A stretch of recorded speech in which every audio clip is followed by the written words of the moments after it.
Assalamualaikum warahmatullahi wabarakatuh. Perkenalkan, nama saya Muhammad Sidki Musafa dan beserta teman-teman saya ingin mempresentasikan tentang kreativitas dalam berbisnis. Nah, eh, apa sih kreativitas itu? Kreativitas itu adalah menciptakan kemampuan seseorang untuk menciptakan suatu hal yang berbeda. Nah, baik itu berupa gagasan, baik berupa karya dan lain-lain. Nah, itu dalam bentuk kreativitas. Yang penting beda dari yang lain. Nah, bagaimana ketika kita mengaplikasikan atau mengimplementasikan kreativitas itu ke bisnis. Nah, nanti bisa seperti contoh pemberian nama. Nah, ada yang pakai nama maktam, ada yang pakai nama. Nah, itu kan sebuah bisnis kecil yang di situ memunculkan satu kreativitas atau ide atau gagasan. Nah, juga bisa berupa resep dan lain-lain. Nah, yang penting kreatif itu beda dari yang lain. Nah, seperti itu. Terus di sini saya juga menjelaskan tentang dasar-dasar pemikiran kreatif. Kreativitas merupakan pemikiran suatu seseorang melahirkan suatu yang baik, itu yang menjadi dasarnya. Kegunaan pola pikir kreatif itu yang pertama yaitu menentukan ide, gagasan, dan inspirasi baru. Poin yang kedua yaitu mengubah masalah atau kesulitan itu menjadi pemikiran yang cemerlang. Jadi kita menghadapi masalah tersebut dan menciptakan solusi dari masalah tersebut. Nah, terus yang ketiga itu menentukan solusi inovatif. Nah, jadi saling berhubungan antara masalah dengan solusi. Nah, solusi yang inovatif ini juga bisa disebut dengan kreatif loh ya, karena di situ kita berperan untuk menciptakan suatu gagasan gitu, terus menemukan suatu kejadian yang belum pernah dialami. Jadi seperti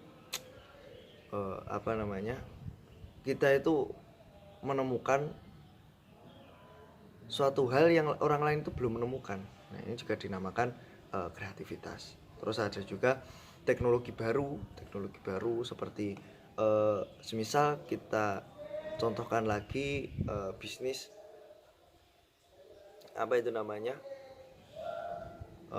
minum-minuman. Nah, ketika minuman ini campur dengan minuman ini, ternyata menciptakan minuman yang baru, rasa yang baru. Nah, itu yang disebut kreatif dalam ranah menemukan teknologi baru ataupun menemukan hal yang baru seperti itu. Terus bisa mengubah keterbatasan yang ada sebelumnya menjadi kekuatan dan keunggulan. Jadi keterbatasan semisal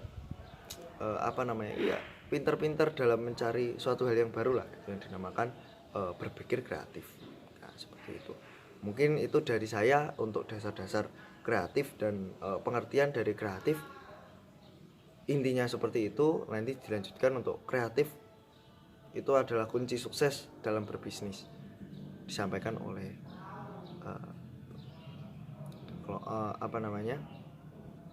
teman saya.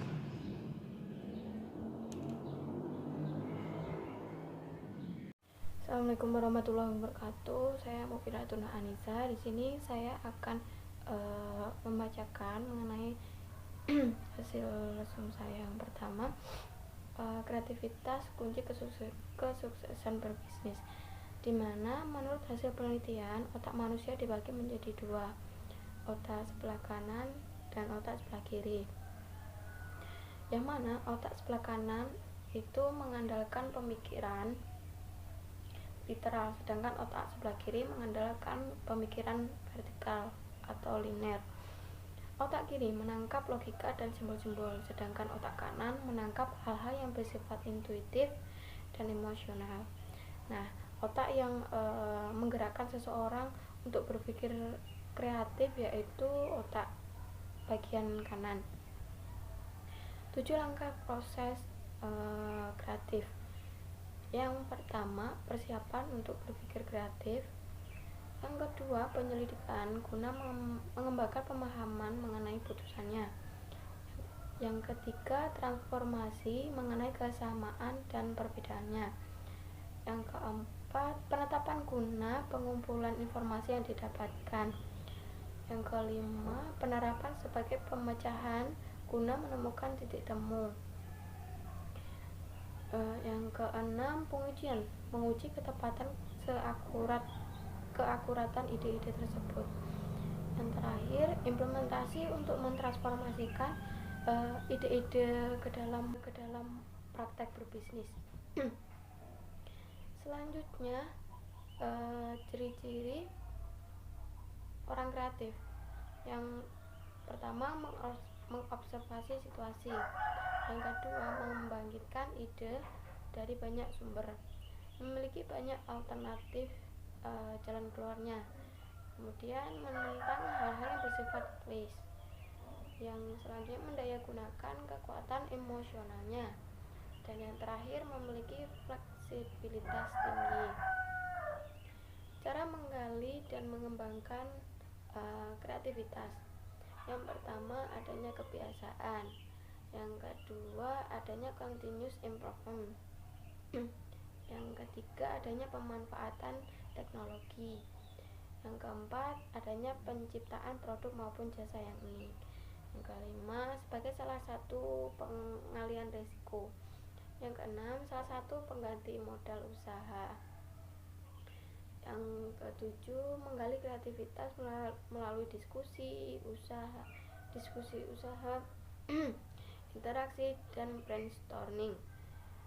Yang selanjutnya, membutuhkan objek dalam berpikir kreatif. Ide dan gagasan yang sudah ditemui harus dicatat agar tidak lupa.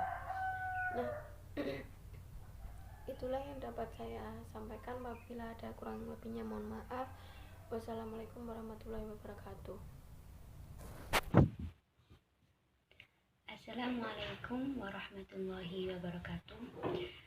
Saya akan melanjutkan materi dari kelompok 5, yaitu sub yang ketiga, prinsip-prinsip berpikir kreatif. Adapun prinsip-prinsip dalam kreativitas, ada beberapa prinsip yang harus dilakukan untuk bisa berpikir kreatif, yaitu 1. Pola pikir kreatif yang diawali dari teori ketidaksempurnaan. Jadi, dari sesuatu yang tidak ada, kita bisa menciptakan sesuatu yang bernilai. Di sini terdapat 7 prinsip di dalam pola pikir kreatif, yaitu 1. Posisikan diri Anda berlawanan atau berbeda dengan yang lain. Yang kedua, the innovative theory, yang artinya teori inovatif. Yang ketiga, berpikir lebih cepat atau lebih detail. Yang keempat, berpikir apa yang kita capai itu sempurna. Yang kelima, berpikir apapun kesulitannya pasti ada jalannya. Yang keenam, kesulitan dan inspirasi saling mendekatkan diri. Yang ketujuh, eksistensi memiliki imajinasi yang kuat. Adapun prinsip yang kedua, yaitu bisnis yang isi tetapi kosong dan yang kosong tetap berisi. Yang maksudnya, bisnis itu pada hakikatnya merebut pasar, baik dalam menciptakan produk sendiri, membuat inovasi sendiri, dan lain-lainnya. Prinsip yang nomor 3, yaitu think differently with opposite position. Prinsipnya ialah start from different position. Ada beberapa prinsip dan jenis cara berpikir beda, yaitu pola pikir orang atau mengikuti kebiasaan. Yang kedua, hindari jebakan logika. Prinsip yang nomor 4, think more detail atau pikirkan lebih terperinci. Adapun pembagiannya yaitu 1. Ubah pola pikiran. Yang kedua, di dalam melihat jangan secara visual melainkan detail. Yang ketiga, kunjungi tempat, toko, pameran dagang, event-event, dan eksibisi. Prinsip yang nomor 5, have a perfect result atau memiliki hasil yang sempurna. Yang mana prinsip ini membuat lebih bekerja dengan giat, dan dituntut untuk lebih dari sekedar puas.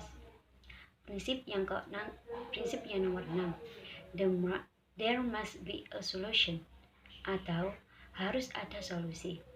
Prinsip ini hanya berpikir untuk mencari solusinya. Sebagai contoh, amati kesulitan dan masalah yang terjadi. Yang ketujuh, kesulitan dan inspirasi saling melekat satu sama lain. Dengan jika di sisi itu adalah kesulitan, maka di sisi yang lainnya hal itu adalah inspirasi. Prinsip yang nomor 8, pengetahuan adalah alat. Imajinasi adalah cara untuk menemukan inspirasi. Contohnya, mulailah belajar coret-coret sketsa tentang pemahaman masalah atau menerawang jauh membayangkan.